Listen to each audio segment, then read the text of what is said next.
Hello നമസ്കാരം. സമയം ഇപ്പോൾ ഏകദേശം 5 മണി കഴിഞ്ഞു. ഇന്നൊരു ലോങ് റൈഡാണ് ഞാൻ പ്ലാൻ ചെയ്തിരിക്കുന്നത്. എങ്ങോട്ടാണെന്നല്ലേ?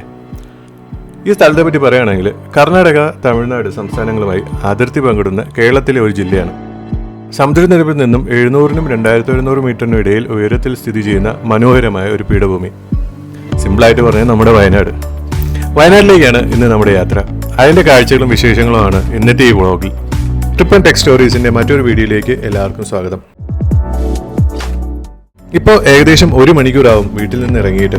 പോകാൻ ഉദ്ദേശിക്കുന്ന റൂട്ട് എന്ന് വെച്ചാൽ ഇവിടുത്തെ ബാംഗ്ലൂരിൽ നിന്ന് സ്ട്രെയിറ്റ് മൈസൂരിൽ നിന്ന് ഗുണ്ടൽപേട്ടിൽ നിന്ന് ബന്ദിപ്പൂർ ഫോറസ്റ്റ് വഴി സുൽത്താൻ ബത്തേരി. റോഡ്സ് എന്ന് പറയുന്നത് കിട്ടില്ല റോഡുകളാണ്, ഒരു പ്രശ്നമില്ലാത്ത റോഡുകളാണ്. നമ്മളെ ബത്തേരി വരെയും നല്ല റോഡുകളാണ്. ഏകദേശം ഒരു 300 കിലോമീറ്റർ വരും ബാംഗ്ലൂരിൽ നിന്ന്. ഇപ്പോൾ ബൈക്കിലാണെങ്കിൽ ഒരു 6 മുതൽ 6.5 മണിക്കൂർ എടുക്കും. കാറിലാണെന്നുണ്ടെങ്കിൽ ഒരു 5.5 മണിക്കൂർ.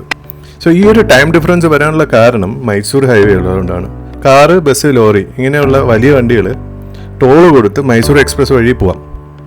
ബൈക്ക്, ഓട്ടോ, ട്രാക്ടർ അങ്ങനെയുള്ള വണ്ടികളിലെല്ലാം സർവീസ് റോഡ് വഴി പോകണം. സോ മൈസൂർ എക്സ്പ്രസ് വഴി പോയി കഴിഞ്ഞാൽ ഏകദേശം 2-2.5 മണിക്കൂർ കൊണ്ട് നമുക്ക് മൈസൂർ എത്താൻ പറ്റും. പക്ഷെ നമുക്ക് സർവീസ് റോഡ് വഴിയേ പോകാൻ പറ്റത്തുള്ളൂ. അതുകൊണ്ട് തന്നെ കുറച്ച് ടൗണിൻ്റെ ഉള്ളിൽ കൂടെയൊക്കെ കയറി പോകണം. അതുകൊണ്ട് കുറച്ച് ഡീറ്റൂർ വരും. അപ്പോൾ കുറച്ച് സമയം കൂടുതലെടുക്കും. വീക്ക് ഡേ ആയതുകൊണ്ട് ഇപ്പോൾ ട്രാഫിക് ഒന്നും സ്റ്റാർട്ട് ആയിട്ടില്ല. കുറച്ച് കഴിയുമ്പോഴത്തേക്ക് നല്ല ട്രാഫിക് വരും. അടുത്ത് തന്നെ ഒരു ഫേമസ് ആയിട്ടുള്ള ഒരു കോളേജും ഒരു ഹോസ്പിറ്റലും ഒക്കെ ഉണ്ട്. അപ്പോൾ ട്രാഫിക് എന്തായാലും വരും. പിന്നെ ഈ ഒരു പാട്ടൊക്കെ ഒന്ന് കടന്നു കിട്ടണമെന്നുണ്ടെങ്കിൽ ഒരുപാട് സമയം എടുക്കും. പിന്നെ ഈ മുകളിൽ കൂടെ പോകുന്നത് എന്താണെന്ന് വെച്ചാൽ നമ്മ മെട്രോ ആണ്, അതായത് ബാംഗ്ലൂരിൻ്റെ മെട്രോ. സോ സിറ്റീൻ്റെ കുറേയൊക്കെ ഏരിയസിൽ ഇപ്പോൾ മെട്രോ കണക്ടിവിറ്റി ഉണ്ട്. ബാക്കിയുള്ള സ്ഥലത്ത് കൺസ്ട്രക്ഷൻ നടക്കുകയാണ്. ചിലതൊക്കെ ഓൾമോസ്റ്റ് കംപ്ലീറ്റ് ആയി. അതിനി ഉടനെ ഓപ്പൺ ചെയ്യുന്നതാണ് പറയുന്നത്. സോ മറ്റുള്ള ഭാഗങ്ങളിലേക്കുള്ള കൺസ്ട്രക്ഷൻസ് എല്ലാം ഇപ്പോൾ പോയിക്കൊണ്ടിരിക്കുകയാണ്.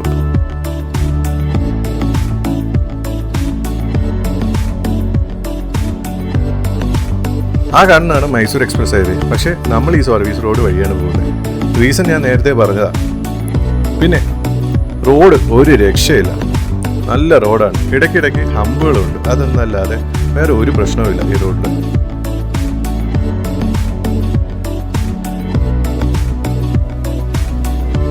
സോ മൈസൂർ ഹൈവേക്ക് 2 ടോൾസ് ആണ് വരുന്നത്.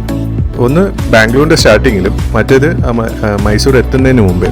ഈ രണ്ടിടത്തും ടോൾ പേ ചെയ്യണം. അത്യാവശ്യം നല്ല റേറ്റ് ഉണ്ട്, പക്ഷെ എന്നാലും കുഴപ്പമില്ല.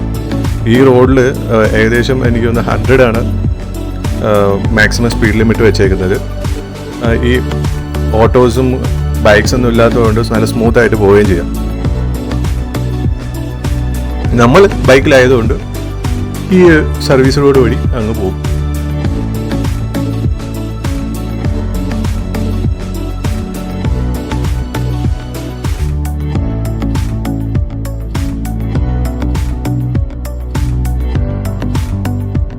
ഈ കാണുന്ന ഏരിയയാണ് രാംനഗര. പണ്ടത്തെ ഹിന്ദി സിനിമയൊക്കെ കാണുന്നവർക്ക് ഈ സ്ഥലം ഒരുപക്ഷെ മനസ്സിലാവും. പണ്ടത്തെ ഒരു ഫേമസ് ഒരു സിനിമയുണ്ട് 75 ഇറങ്ങിയ, അമിതാഭ് ബച്ചൻ, ധർമ്മേന്ദ്ര, അംജദ് ഖാനും പിന്നെ ഹേമ മാലിനി അവരെല്ലാം അഭിനയിച്ച ഷോലെ എന്നുള്ള മൂവി. സോ അതിൻ്റെ ക്ലൈമാക്സ് ഷൂട്ട് ചെയ്തത് ഈ ഒരു രാംനഗര ഏരിയയിലാണ്. അപ്പോൾ ഇവിടെ ഒരു ഹില്ലുണ്ട്. ആ ഒരു ഹില്ലിന് ഇപ്പം അറിയപ്പെടുന്നത് തന്നെ ഷോല ഹില്ലെന്നും പറഞ്ഞിട്ടാണ്. അപ്പോൾ ആ ഒരു ഹില്ലിലായിരുന്നു നമ്മുടെ വില്ലൻ ഗബ്ബർ സിംഗും ടീംസ് എല്ലാം കൂടി ഹൈഡ് ഔട്ട് ചെയ്തത്. സോ അതിൻ്റെ ഒരു ഡീറ്റെയിൽ ആയിട്ടുള്ള ഒരു വീഡിയോ ഞാൻ ചെയ്യുന്നുണ്ട്. So stay tune for that.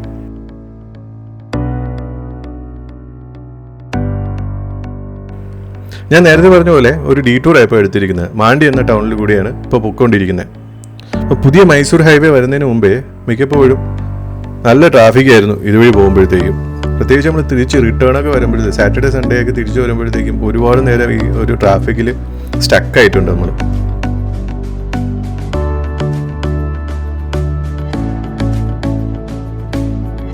ഈ കാണുന്ന ഫെൻസസ് എല്ലാം ആൾക്കാർ ക്രോസ് ചെയ്യാതിരിക്കാൻ വേണ്ടിയിട്ട് വെച്ചേക്കാണ്.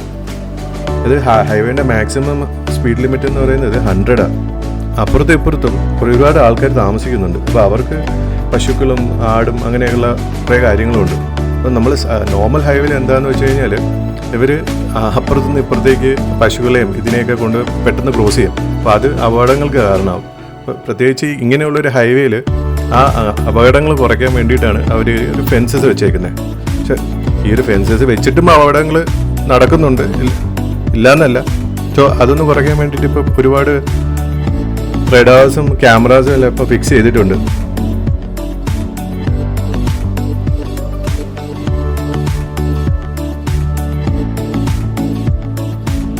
ഈ മുകളിൽ കാണുന്നത് ഒരു കനാലാണ്, വരുണ കനാൽ എന്ന് പറയും. ഏകദേശം ഒരു 135 കിലോമീറ്റർ സ്ട്രെച്ചിൽ ഉണ്ടെന്നാണ് പറയുന്നത്. നമ്മളിപ്പോൾ ഏകദേശം മൈസൂർ എത്തി. അപ്പോൾ ഈ ഒരു സിഗ്നലിൽ നിന്ന് ലെഫ്റ്റ് ടേൺ എടുത്ത് ഔട്ടർ റിംഗ് റോഡിലേക്ക് കയറുകയാണ്. സ്ട്രെയിറ്റ് പോയി കഴിഞ്ഞാൽ മൈസൂർ സിറ്റിക്കകത്ത് പോകാം. ഇവിടുന്ന് ഏകദേശം ഒരു 115 കിലോമീറ്റർ വരും നമ്മുടെ ഡെസ്റ്റിനേഷനിലേക്ക്. So coming back to Varuna canal. So ആ കനാൽ വെച്ചിട്ട് അടുത്തുള്ള ഡിസ്ട്രിക്റ്റിലും പിന്നെ മൈസൂരിൽ തന്നെ കുറേ താലൂക്കിലേക്കും വെള്ളം അവർ സപ്ലൈ ചെയ്യുന്നുണ്ട്. മെയിനായിട്ട് ഇറിഗേഷൻ പർപ്പസിനാണ് യൂസ് ചെയ്യുന്നത്. അത് പോരാഞ്ഞിട്ട് അവരൊരു 34 ലേക്സ് ഇത് യൂസ് ചെയ്ത് ഫില്ല് ചെയ്യുന്നുണ്ട്. പിന്നെ ഈ വെള്ളം വരുന്നത് നമ്മുടെ KSR ഡാമിൽ നിന്നാണ്, അതായത് കാവേരി വാട്ടർ. സോ ഈ കാണുന്നതാണ് മൈസൂർ എയർപോർട്ട്. ഡൊമസ്റ്റിക് എയർപോർട്ടാണ്. ആകെ ഇൻഡിഗോൻ്റെ 2 ഫ്ലൈറ്റ്സ് എന്തോ ഓപ്പറേറ്റ് ചെയ്യുന്നുള്ളൂ. ഒന്ന് ചെന്നൈയിലേക്കും ഒന്ന് ഹൈദരാബാദിലേക്കും. ഇത് രണ്ടേ ഉള്ളെന്നാണ് ഞാൻ അറിഞ്ഞത്. സോ നമ്മുടെ ഫസ്റ്റ് ടോളാണ്, പക്ഷേ നമുക്ക് ഒന്നും പേ ചെയ്യേണ്ട കാര്യമൊന്നുമില്ല. സോ കാർസിനെല്ലാം പേ ചെയ്യണം. ഇപ്പോഴും ഫാസ്ടാഗിൻ്റെ കൗണ്ടേഴ്സ് എല്ലാം ഇപ്പോഴും ഉണ്ട് കേട്ടോ. എനിക്കറിയത്തില്ല ഇപ്പോഴും ഏതെങ്കിലും വണ്ടിയിൽ ഫാസ്ടാഗ് ഒട്ടിക്കാത്തത് ഉണ്ടാവുമെന്നുള്ളത്. കാരണം ഒരുപാട് നാളായത് ഇംപ്ലിമെൻറ്റ് ചെയ്തിട്ട്. ഇപ്പോൾ എന്തോ അടുത്തത് എന്തോ വരുന്നെന്ന് പറയുന്നത് കേട്ടോ, GPS ടോൾ കളക്ഷൻ. ചിലപ്പോൾ എന്തെങ്കിലും സപ്പോർട്ടിന് വേണ്ടിയിട്ടായിരിക്കും വെച്ചേക്കുന്നത്.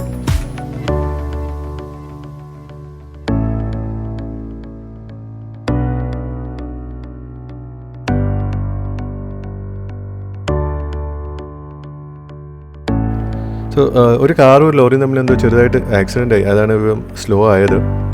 ഈ റോഡിൽ ഇതുപോലെ കുറേ സ്പീഡ് ബ്രേക്കേഴ്സ് വെച്ചിട്ടുണ്ട്.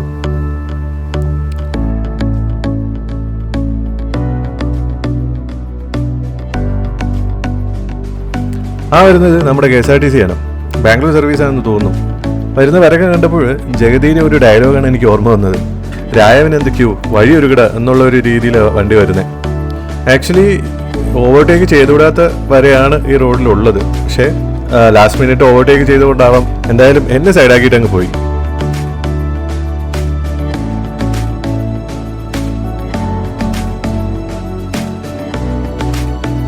അങ്ങനെ നമ്മൾ ഗുണ്ടൽപേട്ടിൽ എത്തിയിരിക്കുകയാണ്. ബ്രേക്ക്ഫാസ്റ്റ് കഴിക്കാനൊന്നും ഞാൻ നിർത്തിയില്ല. പകരം ഒരു കോഫി ബ്രേക്ക് എടുത്തു. ഹോട്ടലിൽ ചെന്നിട്ട് എന്തെങ്കിലും കഴിക്കാമെന്ന് വിചാരിച്ചു. ഇവിടുന്ന് കുറച്ച് മുന്നോട്ട് പോയിട്ട് റൈറ്റ് എടുത്ത് വേണം നമുക്കിനി പോകാൻ വേണ്ടിയിട്ട്. ഈ റോഡ് സ്ട്രെയിറ്റ് പോയി കഴിഞ്ഞാൽ ഊട്ടി പോവാം.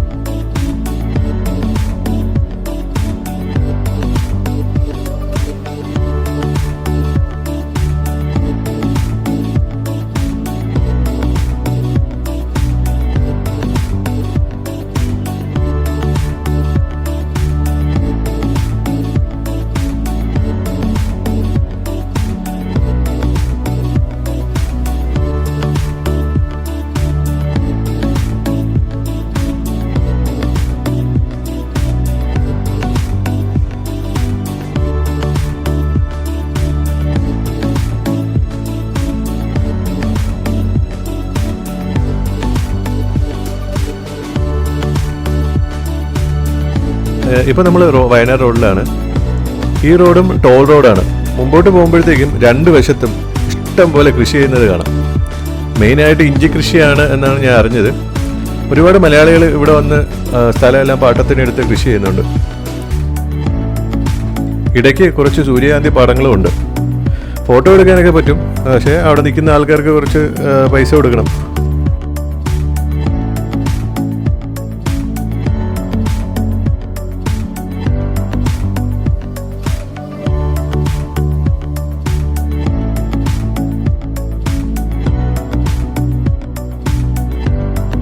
ഇതാണ് ബന്ദിപ്പൂരിൻ്റെ ചെക്ക് പോസ്റ്റും ഫോറസ്റ്റ് എൻട്രിയും. ഇപ്പോൾ കാറുകളെല്ലാം ഇങ്ങനെ ഇട്ടേക്കുന്നതെന്ന് വെച്ച് കഴിഞ്ഞാൽ കർണാടക സർക്കാർ നോൺ കർണാടക വണ്ടികളിൽ നിന്ന് ചെറിയൊരു എൻട്രി ഫീ അവർ പിരിക്കുന്നുണ്ട്. ആ ഒരു ഫീ കളക്ഷൻ എല്ലാ ടൈഗർ റിസർവ് ഫോറസ്റ്റിൽ നിന്നും ഉണ്ടെന്നാണ് എനിക്ക് അറിഞ്ഞത്. അത് യൂസ് ചെയ്യുന്നതെന്ന് വെച്ച് കഴിഞ്ഞാൽ ഇതിൻ്റെ മെയിൻ്റെനൻസിനൊക്കെ വേണ്ടിയിട്ടാണ് പറയുന്നത്. എന്തായാലും നമ്മുടെ ഭാഗത്തില്ല, കേരളത്തിലും ഇല്ല, തമിഴ്നാട്ടിലും ഇല്ല.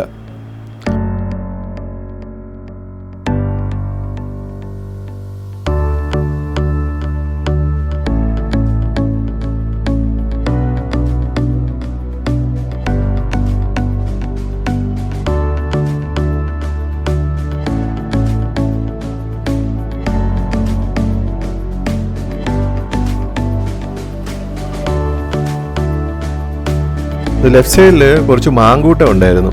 അതാണ് ഈ കാറിൽ ഇവിടെ നിർത്തിയിട്ടേക്കുന്നത്. എൻ്റെ ക്യാമറ ഞാൻ ഹാൻഡിലാണ് ഫിക്സ് ചെയ്തിരുന്നത്. അപ്പോൾ അതുകൊണ്ട് ആ ഒരു വിഷ്വൽസ് എനിക്ക് എടുക്കാൻ പറ്റിയില്ല. സോ ഈ റോഡിൽ കുറച്ച് റൂൾസ് ഉണ്ട്. അതായത് സ്പീഡിൽ പോകരുത്. അതായത് 30 km/h ആണ് ഇതിൻ്റെ സ്പീഡ് ലിമിറ്റ് എന്ന് പറയുന്നത്. പിന്നെ ലിറ്റർ ചെയ്യരുത്, പിന്നെ അനിമൽസിനെ ടീസ് ചെയ്യരുത്, ഫീഡ് ചെയ്യരുത്, അങ്ങനെ കുറച്ച് റൂൾസ് ഉണ്ട്. അതെല്ലാം നമ്മൾ ഫോളോ ചെയ്താൽ നമുക്ക് കൊള്ളാം. പിന്നെ നമ്മൾ ലക്കിയാണെങ്കിൽ നമുക്ക് ഒരുപാട് മൃഗങ്ങളെ ചിലപ്പം സ്പോട്ട് ചെയ്യാൻ പറ്റും.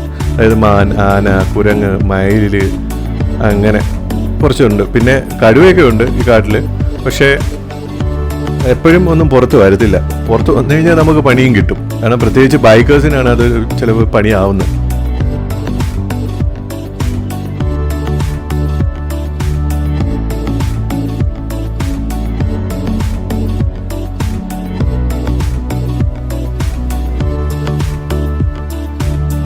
അപ്പോൾ നിങ്ങളിങ്ങോട്ട് വരുവാണെന്നുണ്ടെങ്കിൽ 9 മണിക്ക് മുമ്പേ ഈ ഒരു ചെക്ക് പോസ്റ്റ് ക്രോസ് ചെയ്യാൻ ശ്രമിക്കണം. കാരണം 9 മണിക്ക് ശേഷം ഈ ചെക്ക് പോസ്റ്റ് ക്ലോസ് ചെയ്യും. പിന്നെ രാവിലെ 6 മണിക്ക് തുറക്കത്തുള്ളൂ. എമർജൻസി വണ്ടികളും പിന്നെ പെർമിറ്റുള്ള ബസ്സൊക്കെ മാത്രമേ ആ ടൈമിൽ ഇതുവഴി കടത്തി വിടത്തുള്ളൂ. അപ്പോൾ രാവിലെ വരെ നമ്മളിവിടെ വെയിറ്റ് ചെയ്യേണ്ടി വരും. അതും ഷാർപ്പ് 9 മണിക്ക് തന്നെ അവർ അടയ്ക്കുമെന്നാണ് പറയുന്നത്.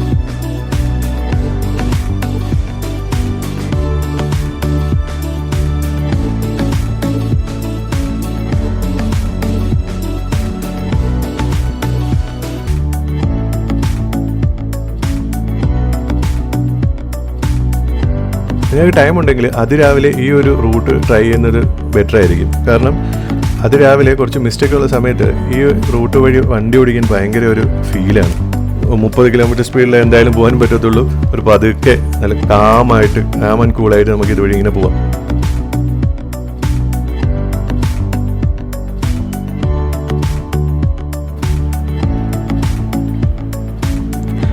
പിന്നെ ഈ കാട്ടിൽ നിങ്ങൾക്ക് സ്റ്റേ ചെയ്യണമെന്ന് നിങ്ങൾക്ക് താല്പര്യം ഉണ്ടെന്നുണ്ടെങ്കിൽ കർണാടക സർക്കാർ അതിനുള്ള ഫെസിലിറ്റീസ് എല്ലാം ചെയ്തിട്ടുണ്ട്. അതായത് കോട്ടേജസ് ഒക്കെ ഉണ്ട്, അതിനൊക്കെ തന്നെ സഫാരീസ് ഉണ്ട്.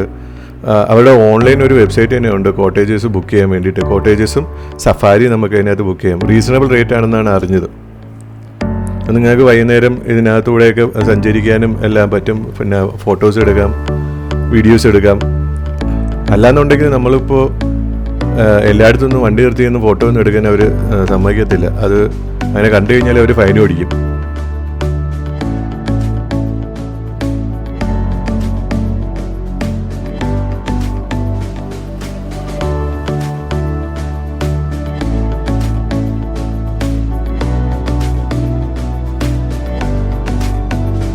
സോ ഈ കാണുന്നത് ഓഫീസേഴ്സിൻ്റെ ക്വാർട്ടേഴ്സ് അങ്ങനെ എന്തോ ആണ് ഇത്. നിങ്ങൾ മസ്റ്റായിട്ട് ശ്രദ്ധിക്കേണ്ട ഒരു കാര്യം എന്ന് വെച്ച് കഴിഞ്ഞാൽ ലിക്കർ മാക്സിമം ക്യാരി ചെയ്യാതിരിക്കുക. കാരണം കേരള പോലീസിൻ്റെ ചെക്ക് പോസ്റ്റിൽ ചെക്കിങ് ഉണ്ടാവും മിക്കപ്പോഴും. അത് റാൻഡമായിട്ടായിരിക്കും ചെക്ക് ചെയ്യുന്നത്. അഥവാ ഉണ്ടെങ്കിൽ അത് പിടിച്ചു കഴിഞ്ഞാൽ അത് ഇരട്ടി പണിയാവും. പിന്നെ ഫൈനായി, പിന്നെ അവിടെ വെയിറ്റ് ചെയ്യണം. അപ്പോൾ അതിനൊക്കെ വേണ്ടി നിൽക്കാതെ ചുമ്മാ അങ്ങ് പോവാം.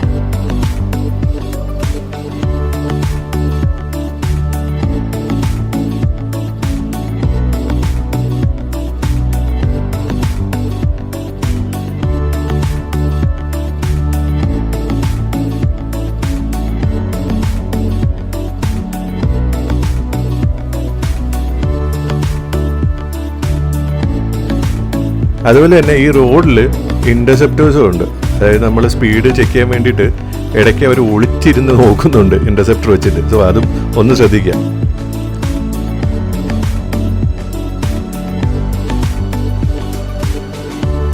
ഞാൻ നേരത്തെ പറഞ്ഞ എക്സൈസിൻ്റെ ചെക്കിംഗ് ആണ് ഇവിടെ നടക്കുന്നത്. ഞാൻ നല്ലവനായ ഉണ്ണിയായതുകൊണ്ട് എന്നെ അവർ നിർത്തിയില്ല.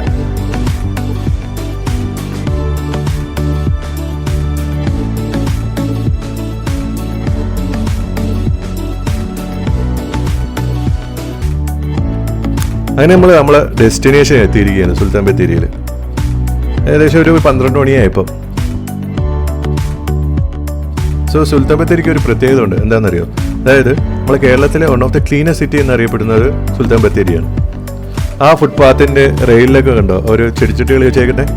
സോ ആ ചെടിച്ചട്ടികളൊക്കെ മെയിൻറ്റെയിൻ ചെയ്യുന്നതെന്ന് വെച്ച് കഴിഞ്ഞാൽ അതിൻ്റെ മുമ്പിലുള്ള കടക്കാർ തന്നെയാണ് അതെല്ലാം മെയിൻറ്റെയിൻ ചെയ്യുന്നത്. എന്താ അല്ലേ? അടിപൊളി. വയനാട്ടിൽ ഒരുപാട് സ്ഥലങ്ങളുണ്ട് കാണാൻ വേണ്ടിയിട്ട്. ഫുഡീസ് ആയിട്ടുള്ള ആൾക്കാർക്ക് എക്സ്പ്ലോർ ചെയ്യാൻ പറ്റിയ ഒരുപാട് ഹോട്ടൽസും ഫുഡ്സും ഇവിടെ വയനാട്ടിൽ അവൈലബിൾ ആണ്. അതായത് ഹൈ എൻഡ് റെസ്റ്റോറൻറ്റ്സ് മുതൽ ബഡ്ജറ്റ് ഫ്രണ്ട്ലി ആയിട്ടുള്ള റെസ്റ്റോറൻറ്റ്സ് വരെയുണ്ട്.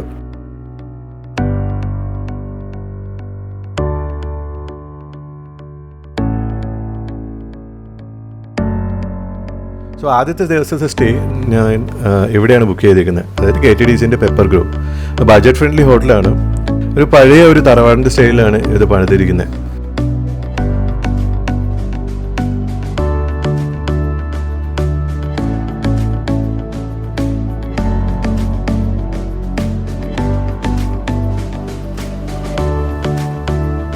സോ ഹോട്ടലിൽ ചെക്ക് ഇൻ ചെയ്തിട്ട് നമ്മൾ ഫുഡ് കഴിക്കാമെന്ന് പറഞ്ഞിട്ട് ഞാൻ ഇറങ്ങിയതാണ്. ഹോട്ടൽ രുചിപുര, ഇവിടെ നിന്നാണ് ഇന്നത്തെ എൻ്റെ ലഞ്ച്, അതായത് ബ്രേക്ക്ഫാസ്റ്റ് പ്ലസ് ലഞ്ച്. വയനാട് നിന്ന് എക്സ്പ്ലോർ ചെയ്യാൻ പറഞ്ഞിട്ട് ഞാൻ ഇറങ്ങിയാണ്. താമസിക്കുന്ന ഹോട്ടലിൻ്റെ അടുത്ത്, അതായത് സുൽത്താൻ ബത്തേരിയിൽ തന്നെ ഒരു പണ്ടത്തെ ഒരു ജെയിൻ ടെമ്പിളുണ്ട്. സോ ഈ ജെയിൻ ടെമ്പിൾ 13ാം നൂറ്റാണ്ടിൽ വിജയനഗര സ്റ്റൈലിൽ പണിത അമ്പലമാണ്. 18ാം നൂറ്റാണ്ടിൽ ടിപ്പു സുൽത്താൻ്റെ പടയോട്ടത്തിൽ ഈ ടെമ്പിൾ അവർ പിടിച്ചെടുത്തു. അവർ ഇത് അവരുടെ ആയുധപുരയാക്കി മാറ്റി. അതേണക്ക് തന്നെ ടിപ്പു സുൽത്താൻ എന്താണെന്ന് വെച്ചാൽ ഈ അമ്പലത്തിൻ്റെ അകത്ത് നിന്നിട്ട് മൈസൂർ വരെ ഒരു തുരങ്കം ഉണ്ടാക്കിയെന്ന് പറയുന്നത്. പുള്ളിക്കാരന് ഇവിടെ നിന്ന് അവിടം വരെ പോകാൻ വേണ്ടിയിട്ടുള്ള ഒരു ഷോർട്ട് കട്ടായിട്ട്. അപ്പോൾ അതെല്ലാം പെർമനൻ്റ്ലി ക്ലോസ്ഡ് ആണ്. ഇപ്പോൾ ഇടയ്ക്ക് വെച്ചിട്ട് ആൾക്കാരൊക്കെ എന്തോ ഇറങ്ങാൻ നോക്കി എന്തോ അപകടത്തിൽ പെട്ടെന്നൊക്കെ പറയുന്നത് കേട്ടോ. ഇപ്പം ഗ്രില്ലൊക്കെ ഇട്ട് ക്ലോസ് ആണ്.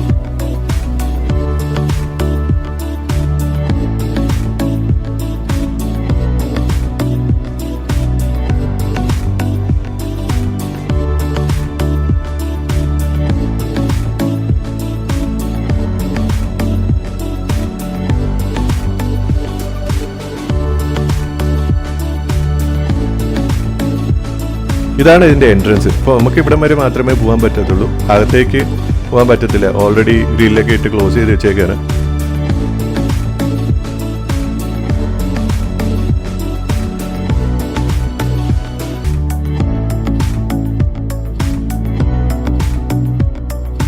നമുക്കിവിടെ 10 മിനിറ്റ് മാത്രമേ സ്പെൻഡ് ചെയ്യാനുള്ള അനുവാദമുള്ളൂ. പിന്നെ എൻട്രി ഫീ ഒന്നുമില്ല, ആർക്ക് വേണോ കയറാം, കാണാം, പോവാം. ഫുള്ള് കല്ലിലുണ്ടാക്കിയിരിക്കുന്ന ഒരു അമ്പലമാണ്.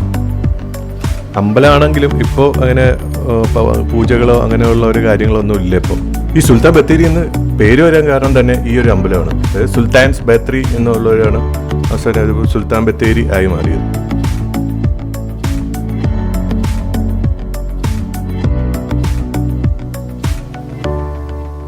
സോ നമ്മളിനി അടുത്തത് പോകാൻ പോകുന്നത് അട്ടമല വ്യൂ പോയിന്റിലേക്കാണ്. അതൊരു ഹിഡൻ ഡെസ്റ്റിനേഷനാണ്. ഇവിടെ നിന്ന് ഏകദേശം ഒരു 46 മുതൽ 48 കിലോമീറ്റർ വരും. അപ്പോൾ അങ്ങോട്ട് പോകുമ്പോഴേക്ക് മൾട്ടിപ്പിൾ വഴികളുണ്ട്. ഒന്നെന്ന് പറയുന്നത് ഇവിടെ നിന്ന് നേരെ കൽപ്പറ്റ പോയിട്ട് കൽപ്പറ്റയിൽ നിന്ന് മേപ്പാടിയിൽ നിന്ന് ഈ ഒരു പറഞ്ഞ സ്ഥലത്തേക്ക്. രണ്ടെന്ന് പറയുന്നത് ഈ ഒരു റോഡ് കൂടെ തന്നെ പോവുക, ഹൈവേ കൂടെ തന്നെ പോവുക, ഒരു മഞ്ഞപ്പാറ എന്ന് പറഞ്ഞിട്ട് ഒരു സ്ഥലത്ത് നിന്ന് അകത്തേക്ക് കയറി മേപ്പാടി ചെന്ന് മേപ്പാടിയിൽ നിന്ന് ഈ പറഞ്ഞ സ്ഥലത്തേക്ക് പോവാം. അപ്പോൾ ഞാൻ ഈ രണ്ടാമത്തെ റൂട്ടാണ് സെലക്ട് ചെയ്യുന്നത്.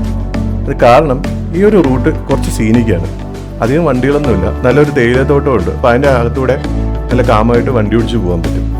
ഞാൻ ലാസ്റ്റ് ടൈം വന്ന സമയത്ത് നല്ല കുറച്ച് മഴയുണ്ടായിരുന്നു. അപ്പോൾ മഴയൊക്കെ മാറിയിട്ട് നല്ല മിസ്റ്റും ഒക്കെ ഉള്ള സമയത്ത് ആ ഒരു വഴി കൂടെ വണ്ടി ഓടിച്ച് പോകാൻ നല്ല സുഖമാണ്. അതുകൊണ്ടാണ് ഞാൻ നിങ്ങൾക്ക് കൂടെ കാണിച്ചു തരാമെന്ന് വിചാരിച്ചിട്ടാണ് ഞാൻ ഒരു വഴി എടുക്കുന്നത്. ആക്ച്വലി ഇപ്പോൾ ഇത് കാണുമ്പോഴത്തേക്കും ഈ ഒരു ഏരിയ ഒന്നും ഇപ്പോൾ മെയിൻറ്റെയിൻ ചെയ്യുന്നില്ല എന്നാണ് തോന്നുന്നത്. കാരണം ഇലയൊന്നും നുള്ളിയിട്ടില്ല, കംപ്ലീറ്റ് അഴുക്ക ചെടികളെല്ലാം ഇതിൻ്റെ ഇടയിൽ കൂടെ പൊഴിച്ചിരിക്കുന്നു. എനിക്ക് തോന്നുന്നു ഇതിപ്പോൾ മെയിൻറ്റെയിൻ ചെയ്യുന്നില്ല. ഞാനൊരു മഴ പ്രതീക്ഷിച്ചാണ് ഇങ്ങോട്ട് വന്നത്, മൺസൂൺ റൈഡ് എന്നുള്ള രീതിയിൽ. പക്ഷേ മഴ പോയിട്ട് ഒരു തുള്ളി വെള്ളം പോലും അതിലേക്ക് വീണില്ല. നല്ല ചൂടുണ്ട്. ഞാൻ ഹോട്ടലിൽ ചോദിച്ചപ്പോഴത്തേക്ക് മനസ്സിലായത് രാവിലെ തൊട്ട് വൈകുന്നേരം വരെ നല്ല വെയിലാണ്, വൈകുന്നേരം ശേഷം മഴ പെയ്യും. അപ്പം മഴ കിട്ടുമെന്ന് പ്രതീക്ഷിക്കുന്നു. എന്തായാലും ഞാൻ റെയിൻകോട്ടൊക്കെ എടുത്തിട്ടുണ്ട്. വലിയ മഴ പെയ്തു കഴിഞ്ഞാൽ പണി കിട്ടും. ചെറുതാണെന്നുണ്ടെങ്കിൽ നമുക്ക് കുഴപ്പമൊന്നുമില്ല, അങ്ങനെ പോവാം.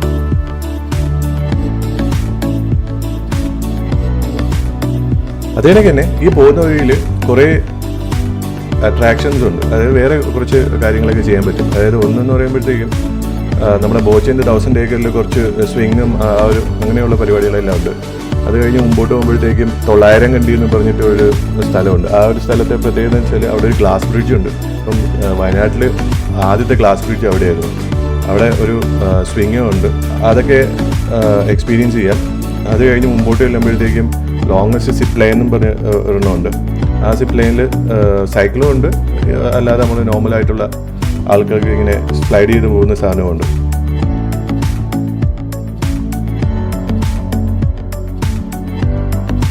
സോ ഇടയ്ക്ക് വെച്ച് നമുക്ക് നല്ലൊരു മഴ കിട്ടിയായിരുന്നു. ആ മഴയത്ത് ഞാൻ അവിടെ നിന്ന് ഒരു ബസ് സ്റ്റാൻഡിൽ കയറി നിന്ന് കുറച്ച് നേരം. അപ്പോൾ അടുത്ത് തന്നെ ഒരു ചായക്കട ഉണ്ടായിരുന്നു. ഒരു കോഫിയൊക്കെ മേടിച്ച് പിടിച്ച് അവിടെ ഇങ്ങനെ മഴയൊക്കെ ആസ്വദിച്ച് കുറച്ച് നേരം നിന്നു.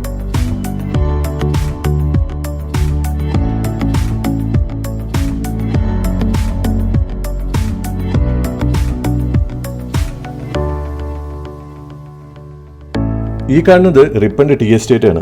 സോ ഇതിൻ്റെ കുറച്ച് അകത്തേക്ക് പോയി കഴിഞ്ഞാൽ അവിടെ തന്നെ ഫാക്ടറി ഉണ്ട്. ഇപ്പോൾ ഫാക്ടറി വിസിറ്റ് എല്ലാം പോസിബിൾ ആണ്. ചെറിയ എന്തോ ഒരു ഫീ ഉണ്ട് ഫാക്ടറി വിസിറ്റിന് വേണ്ടി. പക്ഷേ ഇറ്റ്സ് വർത്ത്. നിങ്ങൾക്ക് താല്പര്യം ഉണ്ടെന്നുണ്ടെങ്കിൽ ഇതും ട്രൈ ചെയ്യാൻ പറ്റുന്ന ഒരു കാര്യമാണ്.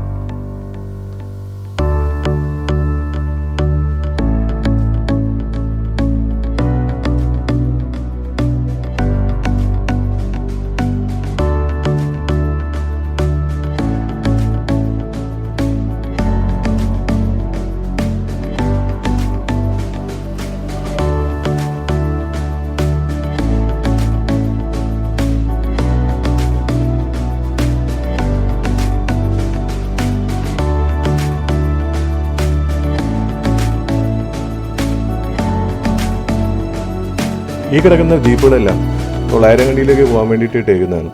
അപ്പോൾ നമ്മൾ വരുന്ന വണ്ടി ഇവിടെ പാർക്ക് ചെയ്തതിന് ശേഷം അവരുടെ ജീപ്പിലാണ് പോകാറ്. അപ്പോൾ അത് പ്രൈവറ്റ് പ്ലേസ് ആണ്. അങ്ങോട്ട് നമ്മളെ വണ്ടിയൊന്നും കടത്തിയെടുത്തില്ല. നമ്മളിത് ഹയർ ചെയ്ത് വേണം പോകാൻ വേണ്ടിയിട്ടുള്ളത്.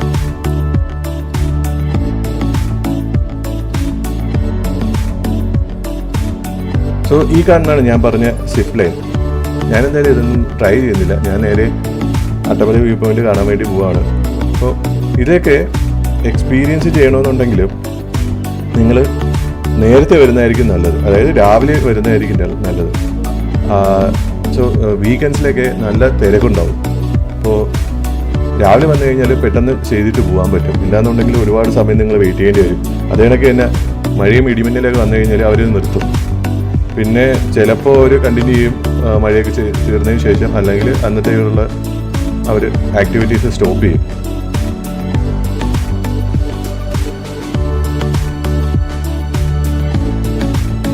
സോ ഇതാണ് സൂചിപ്പാറ വാട്ടർഫോൾസിലേക്ക് പോകാനുള്ള വഴി. നമ്മൾ ഓൺലൈനിൽ ടിക്കറ്റ് പർച്ചേസ് ചെയ്യണം. രാവിലെ 9 മണി തൊട്ട് 5 മണി വരെയാണ് പ്രവേശനം.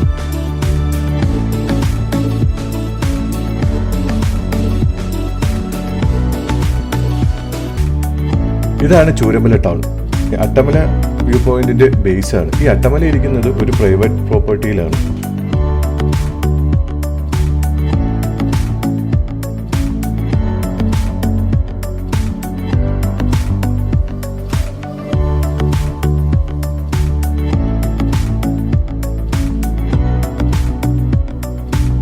സോ ഇന്നത്തെ ഫൈനൽ ഡെസ്റ്റിനേഷനിൽ എത്താറായിരിക്കുകയാണ് നമ്മൾ. ഏകദേശം എന്തോ പണി കിടക്കുന്നതുകൊണ്ട് നമ്മുടെ അടുത്ത് ഇതുവഴി തന്നെ പോകാൻ പറഞ്ഞു.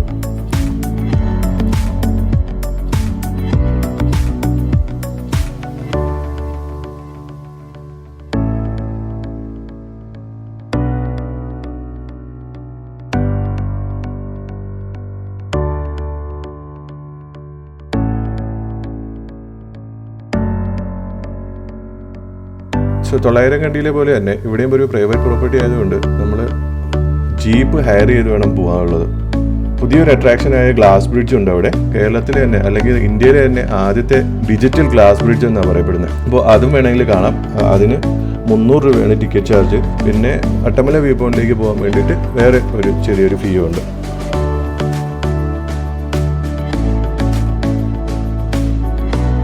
എനിക്ക് കുറച്ചൊക്കെ വീഡിയോ ഒക്കെ എടുക്കണമെന്നൊക്കെ പറഞ്ഞതുകൊണ്ട് എനിക്കൊരു സ്പെഷ്യൽ പെർമിഷൻ വാങ്ങിച്ച് ഞാൻ എൻ്റെ ബൈക്കിലാണ് മുകളിലേക്ക് പോകുന്നത്.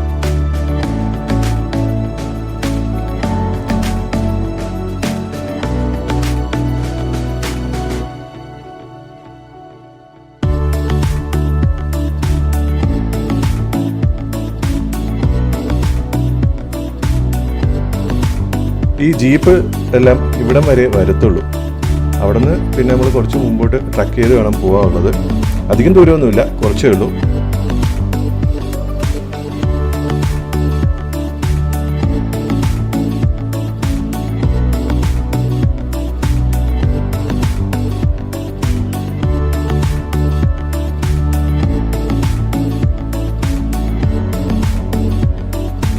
ഇതാണ് ഇവിടുത്തെ ഗ്ലാസ് ബ്രിഡ്ജ്. ഇപ്പോൾ വളരെ റീസെൻ്റ് ആയിട്ട് വന്നതാണ്. ഡിജിറ്റൽ ബ്രിഡ്ജാണ്, അതാണ് ഇതിൻ്റെ ഏറ്റവും വലിയ പ്രത്യേകത. സോ ഏകദേശം ഒരു 18 അടി പൊക്കത്തിലാണ് ഈ ഒരു ബ്രിഡ്ജ് പണിതേക്കുന്നതെന്നാണ് പറഞ്ഞത്. ഇതിൻ്റെ മെയിൻ ഹൈലൈറ്റ് എന്ന് പറയുന്നത് ഗ്ലാസ് ബ്രേക്ക് ചെയ്യുന്ന ഒരു എഫക്റ്റ് തന്നെയാണ്. നമ്മളിപ്പോൾ നടന്നു പോകുമ്പോഴത്തേക്കും ഗ്ലാസ് ഇങ്ങനെ ബ്രേക്ക് ചെയ്യുന്ന പോലത്തെ ഒരു എഫക്റ്റും അതിൻ്റെ കൂട്ടത്തിൽ സൗണ്ടും ഉണ്ട്. അപ്പോൾ ഷൂസ് ഒന്നും അലൗഡ് അല്ല. സോ നമ്മളത് ഷൂസെല്ലാം അവിടെ ഊരിയിട്ടതിന് ശേഷം ഇങ്ങോട്ട് മേളിലേക്ക് കയറി നടന്നു വരണം.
ആ ദൂരെ കാണുന്നത് നമ്മളെ ചാലിയാർ പുഴയാണ്. അതായത് കേരളത്തിലെ 4ാമത്തെ നീളം കൂടിയ പുഴയെന്നാണ് പറയുന്നത്. ആ മലയുടെ ആ 2 മലയുടെ ഇടയിൽ കൂടെ ഇങ്ങനെ ആ പുഴ വരുന്നത് കാണാൻ എന്ത് ഭംഗിയല്ലേ. പണ്ടൊക്കെ നമ്മൾ ഉത്സവത്തിനൊക്കെ പോകുമ്പോഴത്തേക്കും ഒരു സീനറീസൊക്കെ വാങ്ങിക്കാൻ കിട്ടുമായിരുന്നു. ആ സീനറിയിലൊക്കെ കാണുന്ന പോലെ വരച്ചു വെച്ചേക്കുന്നതാണ് തോന്നുന്നത്. പിന്നെ ഈ കാണുന്ന സ്പ്രിംഗ്ലേഴ്സൊക്കെ ഒരു മിസ്റ്റ് എഫക്റ്റ് ഉണ്ടാക്കാൻ വേണ്ടിയിട്ട് വെച്ചേക്കുന്നത്. ലൈറ്റൊക്കെ ഇടുമ്പോഴത്തേക്ക് നല്ല ഭംഗിയായിരിക്കും ഇത് കാണാൻ വേണ്ടിയിട്ട്.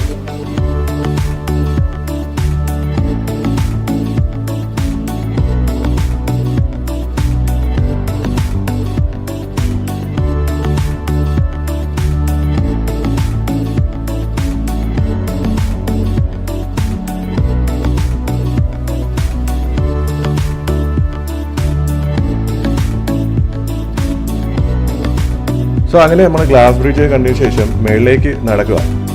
അതായത് നമുക്ക് നമ്മുടെ അട്ടമല വ്യൂ പോയിന്റ് ആണ്. ആക്ച്വലി ഈ Attamala view point Attamala sunrise view point എന്നാണ് അറിയപ്പെടുന്നത്.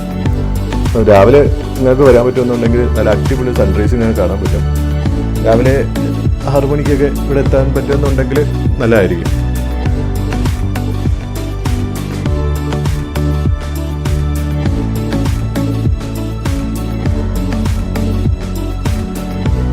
ഇവിടെ നിന്ന് എത്തുന്ന ഒരു വ്യൂ എന്തായാലും ഒരു അടിപൊളി തന്നെ വ്യൂ. മഴ പെയ്ത് കഴിഞ്ഞാൽ കോടയൊക്കെ ഇറങ്ങും. ആ കോട ഇറങ്ങുന്ന സമയത്ത് കാണാൻ ഒരു നല്ലൊരു ഭംഗിയാണ്.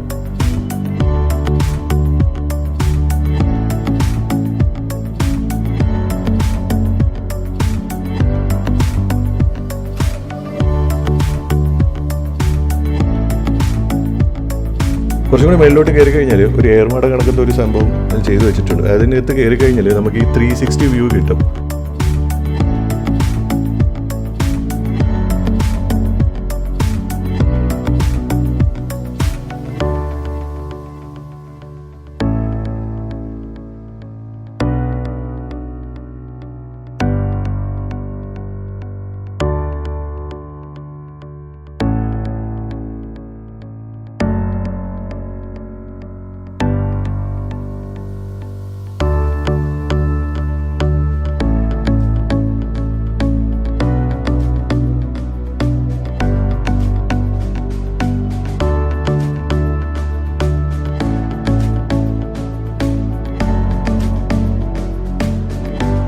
അത് ദൂരെ കാണുന്നതാണ് നമ്മുടെ ഗ്ലാസ് ബ്രിഡ്ജ്.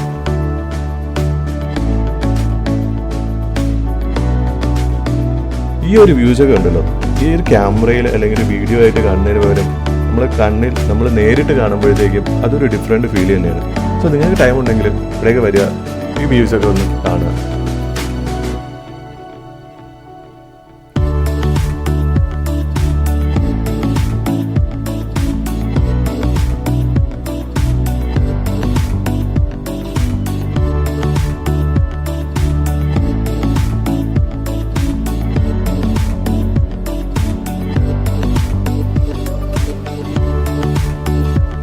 ഞാൻ ഇവിടെ നിന്ന് കുറച്ച് നേരം ആ വ്യൂസൊക്കെ ആസ്വദിച്ച് കുറച്ച് ഫോട്ടോസൊക്കെ എടുത്ത് താഴേക്ക് ഇറങ്ങുകയാണ്.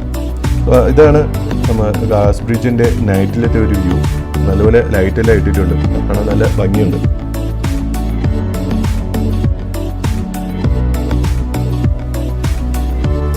ഇനി നേരെ റൂമിൽ പോയിട്ട് ഫുഡൊക്കെ കഴിച്ച് റെസ്റ്റ് എടുക്കണം, കാരണം രാവിലെ പോയിട്ട് വണ്ടി ഓടിക്കുന്നതാണ്. നാളത്തെ പ്ലാൻ എന്താണെന്ന് വെച്ച് കഴിഞ്ഞാൽ രാവിലെ കുറച്ച് സ്ഥലങ്ങൾ കാണണം, അതിന് ശേഷം ചെക്കൗട്ട് ചെയ്തതിനു ശേഷം മാനന്തവാടിയിലാണ് നാളത്തെ സ്റ്റേ പ്ലാൻ ചെയ്തിരിക്കുന്നത്. സോ BMRൻ്റെ 100th റൈഡാണ്. സോ ആ ഒരു സെലിബ്രേഷൻ്റെ ഭാഗമായിട്ട് ഞാൻ അവരുടെ കൂടെയാണ് നാളത്തെ stay.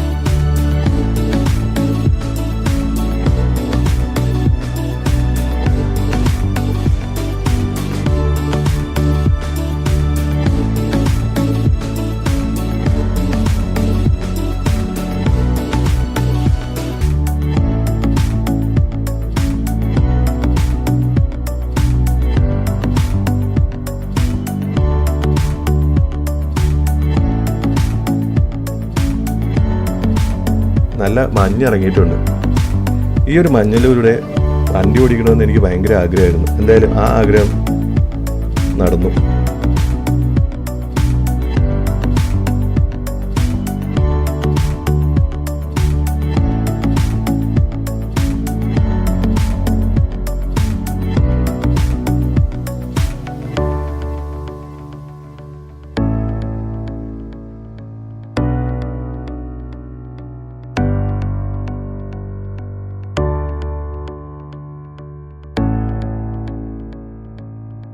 For watching this video. So നിങ്ങൾക്ക് വീഡിയോ ഇഷ്ടപ്പെട്ടെന്ന് വിചാരിക്കുന്നു. ഇഷ്ടപ്പെട്ടാൽ പ്ലീസ് ലൈക്ക് ആൻഡ് സബ്സ്ക്രൈബ്.